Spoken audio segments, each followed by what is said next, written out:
TS99 కి స్వాగతం. వికారాబాద్ జిల్లా వాక్ బిల్లు సవరణ నిరసిస్తూ వికారాబాద్ పట్టణంలో ముస్లింల మైనారిటీల ర్యాలీ. కేంద్ర ప్రభుత్వం కావాలని వాక్ సవరణ తీసుకువచ్చిందని RDA మెంబర్ ఎర్రవల్లి జాఫర్ పేర్కొన్నారు. శుక్రవారం వికారాబాద్ పట్టణంలో మసీదు మైనారిటీల ఆధ్వర్యంలో పెద్ద ఎత్తున ర్యాలీ నిర్వహించారు. ఈ సందర్భంగా ఆయన మాట్లాడుతూ ఈ బిల్లును ప్రతి భారతీయుడు వ్యతిరేకించాలని అన్నారు. కేంద్ర ప్రభుత్వం రాజ్యాంగాన్ని మార్చేందుకు కుట్ర చేస్తుందని స్పష్టం చేశారు. ఈ కార్యక్రమంలో ముస్లిం మైనారిటీల మత పెద్దలు, ఆయా పార్టీల నాయకులు తదితరులు పాల్గొన్నారు.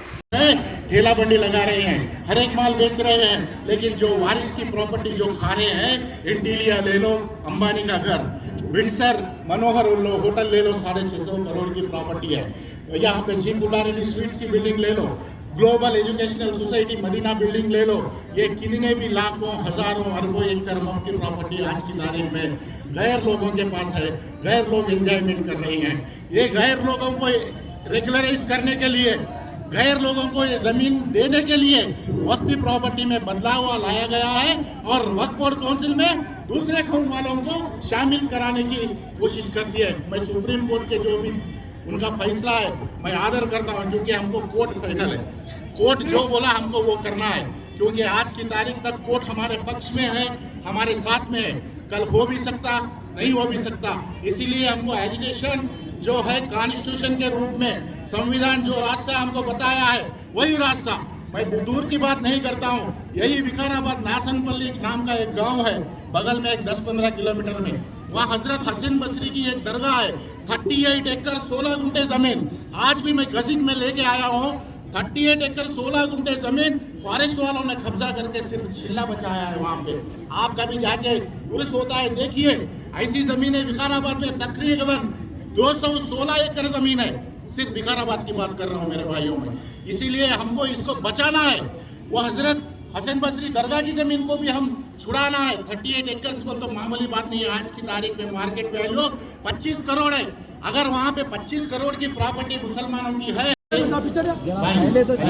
बहुत अमन से और बहुत शांति से हम इसको जिद्दोजहद को आने वाले महीने 5 तारीख तक हमको इसको बरकरार रखना है। आज एक दिन एजुकेशन करके हमको चले जाना नहीं है घर में, कल भी करना है, परसों भी करना है। जब तक कोर्ट का फैसला वक्फ बोर्ड के फेवर में नहीं आता, मुसलमान के फेवर में नहीं आता, जब तक हम किसी न किसी एक कार्यक्रम लेकर विकाराबाद डिस्ट्रिक्ट हेडक्वार्टर में करते रहेंगे। ये जिद्दोजहद को जारी रखेंगे। क्योंकि मैं ये बात इसलिए बता रहा हूँ कि 2 दिन के सुप्रीम कोर्ट के जो रूलिंग था, जो उनका बयान था, उनके जो प्रोसीडिंग्स थे, उनके जो बातें थे, हमको थोड़ा उम्मीद ला रहे हैं। क्योंकि जो सुप्रीम कोर्ट कल ने एक बात अच्छी बात की थी, क्योंकि 2 मसलों में सुप्रीम कोर्ट ने अपना फैसला नहीं है, डिसीजन नहीं है, लेकिन उन्होंने सेंट्रल गवर्नमेंट को नोटिस दिया है। एक वक्फ बाय यूजर जो प्रॉपर्टी सदियों से 15वीं सदी 12वीं सदी जो मोहम्मद घोरी के ज़माने से जो प्रॉपर्टीज वक्फ किया गया है, वो ज़माने से में तो रजिस्ट्रेशन एक्ट नहीं था, कोई रजिस्टर ऑफिस नहीं थी। मुँह ज़बानी कोई प्रॉपर्टी वक्फ कर देता है। 1400-1500 साल से वो आदमी जो वक्फ प्रॉपर्टी को एंजॉयमेंट करता है, उसको कहाँ से वो डीड्स लाएगा, कहाँ से वो पेपर्स लाएगा? आप ही बताना। ये एक नोटिस दिए सेंट्रल गवर्नमेंट को, और वहाँ सोलिसिटर जनरल जो तुषार मेहता है, उसके पास कोई जवाब नहीं मिला। इसलिए कोर्ट ने बहुत सीरियस हुआ उसके ऊपर। आज ही हम ये कानून पे स्टे लागू करेंगे। ये हमारे लिए बहुत खुशकिस्मत बात है। दूसरी बात ये बोला है सुप्रीम कोर्ट ने, देखिए जो वक्फ बोर्ड में नॉन मुस्लिम लोगों को जो वक्फ काउंसिल होती है, नॉन मुस्लिम लोगों को जो अपॉइंट करते हैं, क्योंकि वक्फ काउंसिल में 22 लोग रहते हैं, 22 लोग में ओनली 8 लोग मुसलमान रहना है, दूसरे पूरे नॉन मुस्लिम और दूसरे बिरादरी से रहना है। ये कैसा सवाल है, ये कैसा कानून है? क्योंकि उनकी प्रॉपर्टी को उन्होंने जब बचा नहीं सकते तो वक्फ बोर्ड का मतलब क्या है, माने क्या है? आप TTD जैसा धर्म संस्था में, या निर्मोही अखाड़ा जैसा धर्म संस्थान में, या गुरु नानक के धर्म संस्था में, ऐसे संस्था में मुस्लिम को कोई अपॉइंट कर सकते हैं क्या? ऐसा कानून इक्वालिटी आप लाते हैं क्या? ये हमने नहीं पूछा, ये सुप्रीम कोर्ट चीफ जस्टिस ने जो सेंट्रल गवर्नमेंट को क्वेश्चन किया। ये हमारे लिए बहुत अच्छी बात है। इसीलिए हमको आज खुशी मनाना नहीं है। हम जब खामोश बैठेंगे तो वो फिर वो कानून बन जाएगा। इसलिए 5 तारीख तक हम जिद्दोजहद करना है। जैसा किसान कानून वापस चले गया, ये भी कानून वापस चले जाने की उम्मीद हमको है। और అంబేద్కర్ పులి ఆశయాలను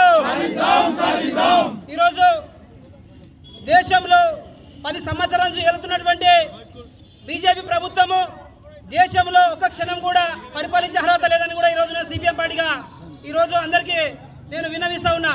ఎందుకంటే వాళ్ళు దేశ స్వాతంత్రంలో పాల్గొనలేదు, 3 రంగుల జెండాను వాళ్ళు ఆహ్వానించలేదు.